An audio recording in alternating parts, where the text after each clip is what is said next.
Python removal is nothing new here in the Sunshine State, from the work of Florida Fish and Wildlife to the annual Python Challenge. But now the state has teamed up with another partner, helping achieve record-setting removal numbers in the Everglades. A helicopter cuts low across the sawgrass at dawn, and a man leans out with a canvas sack full of dead mice. He isn't a poacher, and he isn't testing some illegal scheme. He's working a federally sanctioned protocol, dropping rodent after rodent into the canopy below, each one rigged with a small cardboard tail so it snags on branches instead of vanishing into the swamp. Inside every mouse is a substance you probably have in your kitchen cabinet right now. The target isn't rats, isn't raccoons, isn't anything that would normally make headlines. The target is the Burmese python, and the plan to stop it might be one of the strangest wildlife management ideas ever greenlit in the United States. To understand why anyone thought this was a good idea, you have to look at the numbers, because the numbers are what finally broke Florida's faith in doing things the old-fashioned way. Since organized removal efforts ramped up in the late 2010s, contractors, state employees, and licensed hunters have collectively pulled tens of thousands of Burmese pythons out of South Florida. The Python Challenge, the splashy annual hunt that draws competitors from across the country, manages to remove a few hundred snakes in a good year. Meanwhile, year-round government teams patrol the levees with spotlights and snake hooks, and individual hunters wade into canals at night with nothing but headlamps and their bare hands. And still, by every measure that matters, the python population keeps winning. Estimates suggest it can take more than half a day of combined manpower to locate and capture a single snake. Multiply that against a population that may number anywhere from the tens of thousands into ranges wildlife agencies are uncomfortable stating publicly, and the math stops working. A single female python can produce a clutch of 50 to 100 eggs in one season. The snakes don't behave like prey animals trying to survive. They behave like something that already knows it's safe. The Burmese python's arrival in Florida traces back to the exotic pet trade. Hatchlings sold for a few dollars that grew into animals nobody could keep in a tank. Animals that ended up released into canals and swamps because there was nowhere else for them to go. What started as a handful of abandoned pets became a self-sustaining population in a landscape that might be the single most python-friendly environment outside of Southeast Asia itself. Endless warm water, dense cover. No winter to thin the numbers. Researchers have pulled fully intact deer out of python stomachs, antlers and all. In some parts of the Everglades, raccoon and opossum populations have dropped by as much as 90%. Marsh rabbits have all but disappeared from areas where pythons are established. The snake doesn't discriminate. It applies one test to everything it meets. Can this fit inside me? Every conventional method of fighting back runs into the same wall. You can't hunt something that's nearly invisible in dense grass. You can't trap a predator that doesn't need a lure to find food. You can't blanket the swamp in poison without killing every other animal that touches the water. So at some point, researchers stopped asking how to hunt pythons more efficiently and started asking a completely different question. What if the food supply itself could be turned into the weapon? That idea didn't originate in Florida. It came from an island roughly 8,000 miles away that had already lived through its own ecological nightmare decades earlier. In 1952, a brown tree snake hitched a ride to Guam inside military cargo. It was an unremarkable animal, mildly venomous, not particularly large, the kind of species early wildlife surveys barely bothered to note. But Guam's birds had evolved for thousands of years with no ground-based predators at all. They nested low. They didn't flee from movement on the forest floor because nothing on the forest floor had ever threatened them. For the brown tree snake, the island wasn't an ecosystem to adapt to. It was an unguarded pantry. A graduate researcher who arrived on Guam in the early 1980s to investigate the island's vanishing birdsong eventually pieced together what was happening, finding snake-raided nests where healthy bird populations should have been. She later described standing in a forest that should have been full of calls, hearing nothing, and looking down to find a brown tree snake at her feet. Her published findings in the late 1980s confirmed what researchers feared. Snake densities in parts of Guam's jungle had reached staggering levels, and a dozen native bird species had either stopped breeding entirely or collapsed by more than 90% across the island. Songs and stories tied to those birds, traditions that had existed on Guam for generations, simply went quiet. And the damage didn't stop at wildlife. Brown tree snakes climbed everything, including power infrastructure, triggering hundreds of outages a year and racking up millions of dollars in damage. Out of that disaster came an unlikely fix. Researchers discovered that acetaminophen, the same compound in common over-the-counter pain relievers, is lethal to brown tree snakes in surprisingly small doses. Their livers simply can't process it.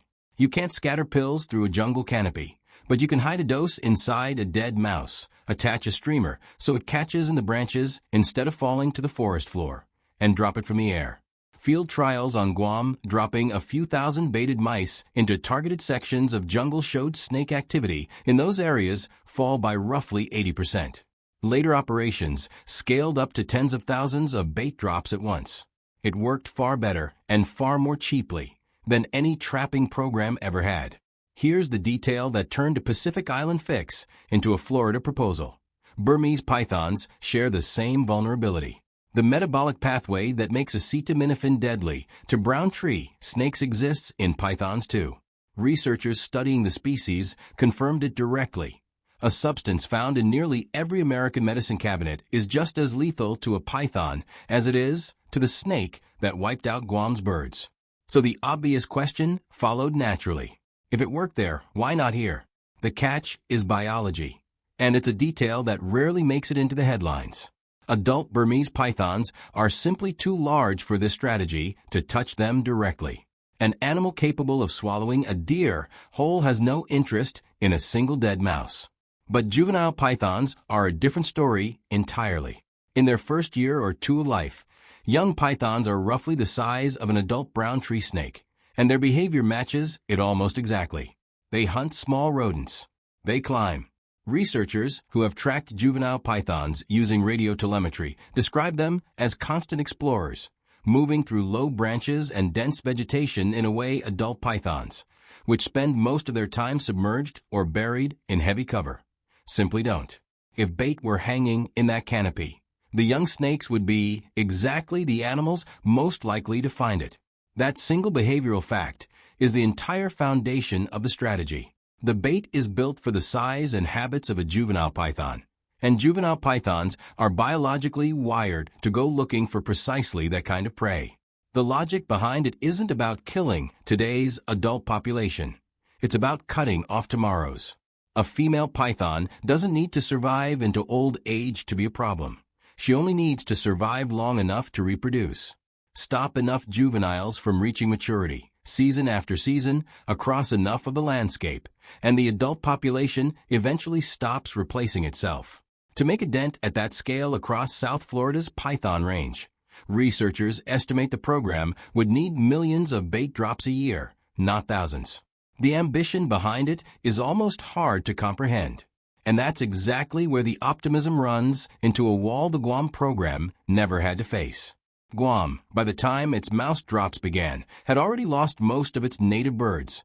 There was comparatively little left to damage. The Everglades is the opposite. It still supports hundreds of bird species, dozens of reptile and mammal species, and dozens more fish species, one of the most complex ecological webs left in North America. And acetaminophen doesn't know the difference between a python and anything else willing to eat a free meal. Start with the animals already pushed to the brink by pythons themselves. Raccoons and possums, populations already devastated by python predation, are exactly the kind of small mammals that would happily scavenge a dead mouse lying in the grass. A species already gutted by one invasive predator would now absorb a second hit from the very campaign meant to fight that predator. And the damage doesn't stop at direct consumption. An animal that eats a poisoned mouse and survives can still carry residue in its tissue. A hawk or owl that catches that animal absorbs a secondary dose. Nestlings fed that prey have far less tolerance than adults. These chains move through multiple levels of the food web at once, and once the bait is in the environment, there's no realistic way to track where it ends up. The most alarming potential casualty in every risk assessment isn't a bird at all. It's the Florida panther. Some of the lowest credible population estimates put their numbers at around 120 animals left in the wild, confined to a shrinking corner of southwest Florida that overlaps almost entirely with python territory. For felines, acetaminophen is uniquely dangerous. Their livers lack the enzyme pathway that allows humans to safely break it down, meaning a dose that might just cause illness in a raccoon could be fatal to an animal many times its size. Panthers are opportunistic scavengers that will take an easy, energy-free meal without hesitation, and they move constantly through the exact wetland edges where bait would be concentrated. Wildlife biologists who track the population describe the math as genuinely frightening. There is no buffer left in that population to absorb an unexpected new source of mortality. There's also a species few people have ever heard of that makes the calculus even harder. The eastern indigo snake is the longest native snake in North America and one of the only animals that actively hunts and kills juvenile pythons, the exact threat Florida is trying to eliminate. Its population has already been hammered by decades of habitat loss, and conservationists are spending real money trying to rebuild its numbers through captive breeding programs. Indigo snakes eat mice. Whether they have any resistance to acetaminophen has never been tested. Nobody knows. And in a mass aerial drop, a meaningful share of bait will inevitably land in water, since pythons themselves favor semi-aquatic habitat, meaning fish, turtles, and other aquatic species become part of an exposure pathway that's nearly impossible to monitor once it begins. Australia already lived through a version of this trade-off with its own invasive predator poisoning programs, using a compound that worked well against introduced foxes and cats while sparing most native wildlife that had evolved alongside it. The results were real, recovering marsupial populations in places where predator control took hold. But so were the side effects. Birds of prey died from eating poison carcasses. Some native reptiles proved more sensitive than expected. And over time, some target species began showing signs of tolerance, meaning the very weapon designed as a long-term fix was already losing potency. The lesson wasn't that the approach was wrong. It was that no large-scale intervention into a complex ecosystem produces only the effects you intended. Florida has already shown how the public reacts to interventions far less dramatic than this one. A genetically modified mosquito release in the Florida Keys, designed to crash disease-carrying mosquito populations using a self-limiting gene, triggered furious community meetings and lawsuits despite working well in earlier trials elsewhere. And that was an insect nobody even likes. Imagine the reaction to an announcement that the state plans to drop millions of drug-laced mice from helicopters into a wetland shared by panthers, eagles, indigo snakes, and family pets. So for now, Florida is left running the slower, harder version of this fight. Python hunting continues. Detection dogs trained to sniff out hidden snakes are showing real promise in trials. Tracking radio-tagged female pythons to locate breeding aggregations has led to some of the most effective single-day removals on record. Researchers are exploring pheromone lures and python-specific pathogens, along with early theoretical work on genetic approaches modeled loosely on the mosquito program. None of it is ready. None of it moves at the scale this crisis demands. And none of it has the blunt, helicopter-deployable simplicity of millions of mice falling from the sky. What makes this story strange isn't that the idea sounds extreme. It's that the same biodiversity that makes the Everglades worth saving is exactly what makes the easiest fix too dangerous to use. Somewhere out in that sawgrass tonight, a female python is coiled around a fresh clutch of eggs, keeping them warm, completely unthreatened. Whether the answer to her and the millions like her turns out to be a falling mouse or something nobody has thought of yet is still an open question. And right now, nobody in Florida actually knows which way it's going to break.